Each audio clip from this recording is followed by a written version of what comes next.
नमस्ते, मेरो नाम जेनिफर। नमस्ते, मेरो नाम निशिका। सो यो हाम्रो सर्ट भिडियोमा चाहिँ मेरो भूमिका रहेको छ जेठी बुहारी र मेरो भूमिका रहेको छ कान्छी बुहारी। र हजुरहरूलाई यो भिडियो मन पर्यो भने लाइक, शेयर, सब्स्क्राइब र कमेन्ट गर्न सक्नुहुन्छ र यो भिडियो कस्तो लाग्यो कमेन्ट गर्नु होला। र हामीले चाहिँ यो भिडियो चाहिँ फनको लागि भन्दा पनि यो केही सिकिन्छ भनेर पनि बनाएको हो। होला कस्तो लाग्यो होला कमेन्ट गरिदिनु होला। धन्यवाद। हैन यत्रो बेर भयो यो जेठानी दिदी कता जानु भएछ हेर्न जानु पर्यो।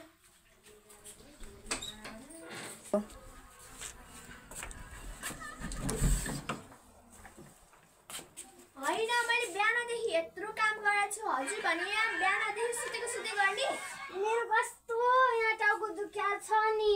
पहिला आजले तिमीले काम गर्देऊ न ल। मैले बिहानदेखि झाडु लाए, पोछा लाए, भात तरकारी पकाएर त्यत्रो गरे अनि आफू भने यहाँ सुतेर बस्ने। कस्तो टाउको दुख्या छ त म के गरौँ? ए भगवान, सबको टाउको दुख्छ हजुरको काम गर्ने बेलामा। अनि मैले मात्रै यो घरको काम गर्न पर्ने, तिमी किन बसेको रे यहाँ? बुहारी हैन तिमी पनि? हजुर हैन के रे यो घरको बुहारी? म त बुहारी घर भन्ने नि हो के रे। बुवा कता जानु भएछ? बुवा बुवा बुढालाई नै फोन गर्न पर्यो। हेलो बुढा, के भन्छ अरे त्यो जेठानी दिदी हुनुहुन्छ नि, दिनरात सुतेको सुते गर्ने अनि फेरि चाहिँ काम पनि केही नगर्ने। घरको काम मैले नै गर्नुपर्छ, झाडु पोछा के अनि फेरि बिहान सुतेदेखि साँझसम्म सुतिरहने अनि फेरि उठेपछि भोक लाग्यो खाना चाहियो भनेर भनिहाल्ने। हजुर आउनु भए आउनु, नत्र म माइत जान्छु। माइत पनि होइन पहिल्यै गइदिन्छु।